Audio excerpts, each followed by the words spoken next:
कि जो बैठकें दिल्ली में होती थी वो इन्होंने कल शिमला में करने की बात की थी, लेकिन मौसम ख़राब के बाद इन्होंने कहा कि मैं चंडीगढ़ में इस बैठक को बुलाया और हमारे कुछ विषय थे, उस विषय पर सकारात्मक जवाब मिला है। निश्चित तौर पर बिजली से संबंधित थे, स्मार्ट सिटी से संबंधित थे, अर्बन डेवलपमेंट के प्रोजेक्ट्स थे जिन पर पड़ोसी होने के नाते उसका भी हमें थोड़ा फ़ायदा इनसे मिलेगा, उम्मीद करते हैं। और जो हिमाचल के राइट्स है उसके बारे में मैं इनसे मिला था, चाहे वो शानर प्रोजेक्ट्स है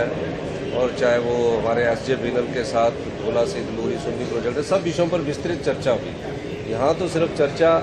हमारे बिजली से संबंधित जो लॉसेस है उस पर हुई कि उसको दूर करने के लिए सरकार की तरफ से हमें पैसा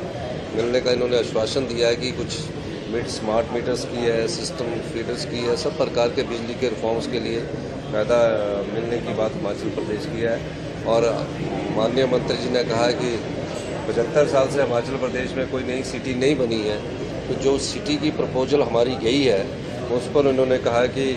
गंभीरतापूर्वक हमारी केंद्र की सरकार उस पर विचार करेगी। और निश्चित तौर पर ULBs से संबंधित मीटिंग्स थी, सब चीज़ों पर विस्तृत चर्चा होने के बाद मैं धन्यवाद मंत्री जी का करना चाहूँगा कि मंत्री जी ने बैठक बुलाई और जिसमें मैं और हमारे UD मिनिस्टर्स हमने सबने पार्टिसिपेट किया। तकरीबन 2 घंटे ये बैठक चली है। तो अब जो ये मीटिंग से क्या होता है कि जो संवाद स्थापित होता है, जो समस्याएं होती है